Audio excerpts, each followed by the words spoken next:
তো এই জিনিসটা এসইওর ক্ষেত্রে একবারে পারফেক্ট আছে। তো আমি যদি এটি চাই যে এটি যদি লিখি যে এই 5 এর ভেতরে নিলাম, তাহলে বিষয়টা এসইওর সাথে গেল না, ঠিক আছে? কেননা গুগল হচ্ছে ট্র্যাক করবে এটার নেম পাওয়া গেছে, কিন্তু এই নাম যে লোকটা আছে সে লোকটা পরে, তার জন্য সে পি ট্যাগ করছে। যে ব্লকের ভিতরে পি ট্যাগ আছে নাকি, যেমন আমরা সেকশন ট্যাগ গুলো পরে দেখবো। যেমন হচ্ছে সেকশন নামে ট্যাগ আছে, সেকশন নামে ট্যাগ আছে, তারপর আর কি কন্টেইনার নামে ট্যাগ আছে। না, কন্টেইনার ট্যাগ নাই, কন্টেইনার ক্লাসে তো আলাদা বিষয়। তারপরে ডিভিশন ট্যাগ আছে। ডিভিশন মানে হচ্ছে বিভাগ, ঠিক আছে? সেকশন মানে কি, সেকশন বা শাখা, এই দুটোর কাজ সেম, ঠিক আছে? দুটোর কাজ সেম, তবে দেখা যায় যে এসইওর ক্ষেত্রে এটা ইউজ হয় বেশি, ডিভিশন ইউজ হয় বেশি। তো আমরা এখানে এঙ্গেজ রাখলাম, রাখি যদি আমরা এখানে ইন্সপেক্ট করি, তাহলে তো আমরা ট্যাগের ভিতরে কিছু রাখি, তাহলে তো দেখা যাবে না। কিন্তু দেখার বুদ্ধি আমাদেরকে ইন্সপেক্ট করা লাগে, ভিউ বেস করা লাগে, ঠিক আছে? এটা আমরা যদি ভিউ বেস করি তাহলে এর থেকেও দেখা যায়। আর যদি আমরা ইন্সপেক্ট করি তাহলে ইন্সপেক্ট থেকেও দেখা যাবে। ওই যে সেকশন বি ট্যাগ, বোঝা গেল? তাহলে সেকশন হচ্ছে, আমি একটা ওয়েবসাইটের সেকশন নেব, যে হচ্ছে আপনার নাম একটা আছে, আপনার নাম এই সেকশনের ভিতরে একটা, ধরেন এটা হচ্ছে আর কি, এটা একটা সেকশন, ঠিক আছে? এই সেকশনের ভিতরে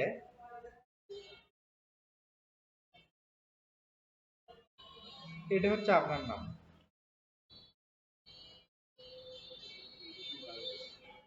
এটা হচ্ছে আরেকজনের নাম, এই ওর থেকে আরেকজনের নাম, ঠিক আছে? তো এই জিনিসটা কিভাবে বানাবো?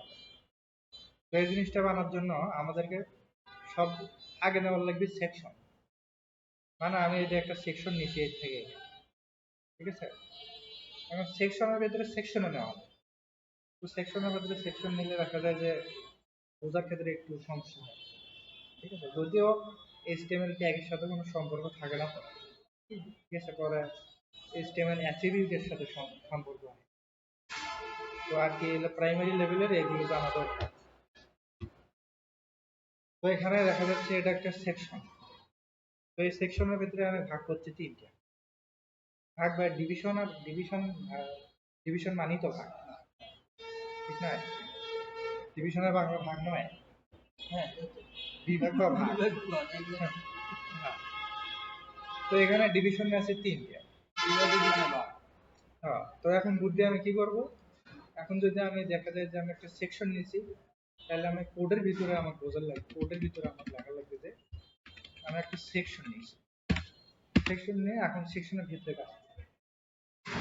আমি চাচ্ছি যে ওই যে তিনটে ডিভ হবে, মানে তিনটে সেকশন, আলাদা আলাদা তিনটে বিভাগ ফিল হবে। তো এর জন্য আমি এক কাজ করলাম, তিনটে ডিভ নেবো এক লাইনে। হ্যাঁ, ডিভ, ফির একটা ডিভ, বা 11 ডিভ দিই, কি হলো? তাহলে এখানে কি বোঝা যাচ্ছে, এখানে আমি একটা সেকশন নিয়েছি, যে সেকশনটা আমার একটা নির্দিষ্ট এরিয়া নিচে নেওয়ার পরে ওর ভিতরে এখন আমি এখানে চ্যাপ্টার করে থাক, আর এই যে নিচ পাইতে থাক, এটার নাম হচ্ছে হরিজন্টাল, ঠিক আছে? আর নিচের এবার যেটার নাম হচ্ছে ভার্টিক্যাল, হরিজন্টাল আর ভার্টিক্যাল। অর্থাৎ আমি চাচ্ছি যেটা হরিজন্টাল হবে, অর্থাৎ লেফট টু রাইট। এখন যেটা করতেছো তাহলে এটা কি, মানে রাইট সাইডের দিকে সেকশন হচ্ছে না? না না, এটা এটা এটা ওটা ওইটা পাবো, আমি এখনো কিছুই করেছি না, ওটা বুঝে দিচ্ছি। এখন আমরা যদি এখানে দেখি, সেটা হচ্ছে সেকশন এখানে একটাই হচ্ছে, সেকশন একটাই হচ্ছে। আচ্ছা, একটা সেকশনের মধ্যে তিনটে ভাগ করতে হবে, যে কারণে আমি তিনটে এরিয়া নিচ্ছি। তো এখন আমি এক কাজ করবো, সেকশন এডে নিছি, এখন ধরে এর ভিতরে ধরেন যে এই ইনফরমেশন গুলি দিচ্ছি আমি, ইনফরমেশন কি এগুলাই দিচ্ছি। তো এখানে এক করলাম, তারপরে এটা দিয়ে দিলাম, তো আমি বোঝার ক্ষেত্রে এটা এক লাইনে নিয়ে দিলাম। তারপরে এটা আবার ওটাই মেরে দেবে।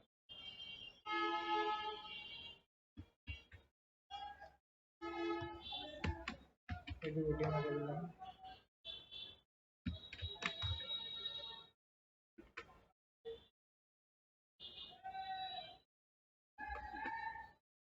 ঠিক আছে, তাহলে কি করলাম, একটা সেকশন নিলাম, অর্থাৎ এখানে যদি আমি এটাই স্ক্রিন, এটাই ব্রাউজার, তাহলে ব্রাউজারের ভিতরে একটা সেকশন নিলাম, এই সেকশনটা নিলাম, তার ভেতরে এই যে এই পাশে একটা, মধ্যে একটা, এইখানে একটা, ঠিক আছে। তো এখন আমি রিফ্রেশ করে দেখি, তাহলে কি আমার তিনটা সেকশন আছে, এই যে এটা একটা সেকশন, এই পাশ দিয়ে, হ্যাঁ আমি যদি ডান পাশ দেখব তখন কি করব? তখন ওটা অন্য ল্যাঙ্গুয়েজ, মানে অন্য একটা স্টাইল ইউজ করা লাগবে, যেমন সিএসএস। আমাদের যখন HTML শেখা শুরু তখন আমরা সিএসএস শিখি। যখন ধরেন যে এটি আমি একটা চমক দেখি যে কিভাবে পাই, তখন আমরা এই আপনি চাচ্ছেন যে এই পাশ দেবো, তখন আমরা কাজ করবো এখানে যে আমরা কোনটা নিচ্ছি, এডি সেকশন নেই নেই, আমার সেকশন হচ্ছে এটা। তো সেকশনের ভিতরে ডিভ আছে এখানে, এই তিনটে ডিভ। এখন চাচ্ছি এই তিনটে ডিভ আমার কি এক লাইনে আসবে, ঠিক আছে। তখন এই সেকশনটা ধরার লাগবে, ধরে এখানে আমাদেরকে স্টাইল করা লাগবে, যেমন এখানে ডিসপ্লে নামে একটা প্রপার্টি আছে সিএসএস, সেটা ফ্লেক্স করে দেওয়া লাগবে। ফ্লেক্স করে দিলে তাহলে এই যে পাশাপাশি আসবে, ঠিক আছে। এটা সিএসএস এর কাজ। হ্যাঁ, সিএসএস এর কাজ এটা পরে দিচ্ছি। তারপরে আবার চাচ্ছি যে তাহলে ভাগ কপি, মানে এটা যে একসাথে লেগে গেছে, তাহলে সিএসএস এর সবই হবে, ঠিক আছে। তারপর এইচটিএমএল পরে দেই। তো এটা আমরা কি দেখলাম, আমরা সেকশনটি যদি পরে দেখা লাগলো হয় আমি আগেই দেখি, পরে ফির দেখি, তো এটা চলে গেল। এখন আমরা দেখেছি এইচটিএমএল এর ট্যাগ, এটা সেকশনও কিন্তু এগুলো কিন্তু সবই ট্যাগ, এটি কিন্তু আগেই কয়ে দিচ্ছে যে হচ্ছে এলিমেন্টস অথবা tag. elements is everything from start, HTML element is everything from start tag to end tag, মানে HTML এর যত এলিমেন্টস আছে element সবগুলো সবগুলো ট্যাগ দিয়ে tag। শুরু, ট্যাগ দিয়ে শেষ। হ্যাঁ হ্যাঁ। তো আমরা কি কি দেখলাম, h tag দেখছি, tag দেখছি, ঠিক আছে।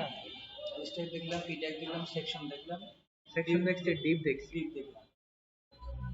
কাটে দেয় আমি এলো পরে দেখবো, এলে এখন আমরা দেখছি h tag আর p tag, ঠিক না। তারপরে এখানে বিআর, বর্তমানে আমরা বিআরটা স্কিপ করি, পরে বোঝা ক্ষেত্রে পড়া ভালো হবে, ঠিক আছে, যখন আমরা